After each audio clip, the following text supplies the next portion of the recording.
Festival. I really want to thank Elizabeth for coming out from New York and gracing us with her talent and her wonderful presence. Of course, Alan, who's been doing this with me for years, was fantastic. A good show, I trust, was had by all. I also want to note, just before we get into this, that in the house tonight we have a special guest.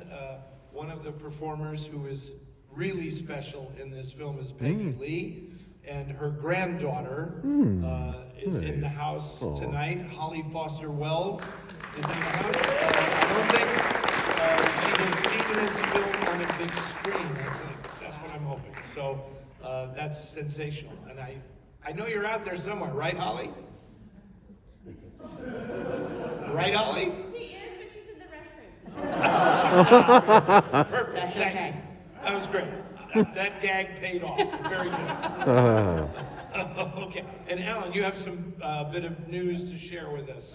Thank you. Yes, on our Film Noir Foundation donor drive, we matched the $1,000 that I announced last night. So thank you very much for supporting film restoration. And the winner tonight is Elizabeth, and I hope I'm not pronouncing your last name, Thyssen. And please see Margaret at the table after the movie. She will have her prize. Margaret's sitting right there in the front row, like she always does. But we really appreciate your support in bringing these films to you. So thank you, Elizabeth, and thank you all of you very much. Thanks for everybody that donated to that drive. And also, I quickly just want to thank the fabulous volunteers who worked at Merge Table for the Film Noir Foundation. Margaret, Mary Mallory, Andy, and Emma, who were out there.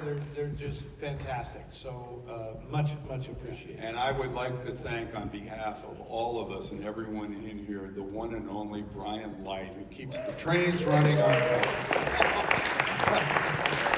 Brian should be up there. And now we'll get to Brian. the film. Nick, you want to start us off with just talking about Jack Webb and jazz? Absolutely. So Jack Webb grew up right here in Los Angeles. He had a very, you can hoop for that one. He had a very noirish origin story. He grew up in Bunker Hill. His mom ran a boarding house. So you can imagine all sorts of things that went on there. And his introduction to jazz is one of the boarders gave him a Bix Beiderbecke record and hooked him on the music. He was an amateur cornetist, something he pursued his entire career. So he plays somewhat convincingly in this film, at least gets some of the fingering right. But you know, his success initially was with the Dragnet series on radio. He parlayed that success into the radio version of this film that he made. He was a lifelong jazz aficionado, supporter, producer, and you know, this was one of his passion projects in the pursuit of jazz awareness. And the movie features some fantastic performances by some other legendary artists. Elizabeth?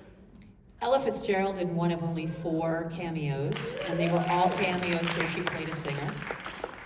Very short but notable moment from Ella Fitzgerald, who I'm always surprised how old I was when I found out that she wanted to be a dancer. How many people knew that instead of a singer? I've heard that before. She never wanted to be a singer. She went to the talent show, the talent night at the Apollo, and prepared a dance routine, and chickened out after a pair of dancers went before her and decided she would sing instead.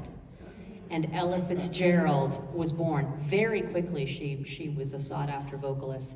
And so she's in this, and then Peggy Lee is in this.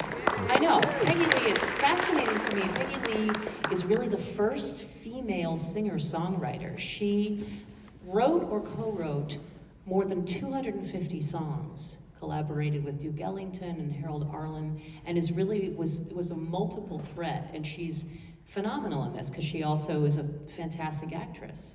She was nominated for Best Supporting Actress for this film. Absolutely. So it's a treat to see these women in their prime.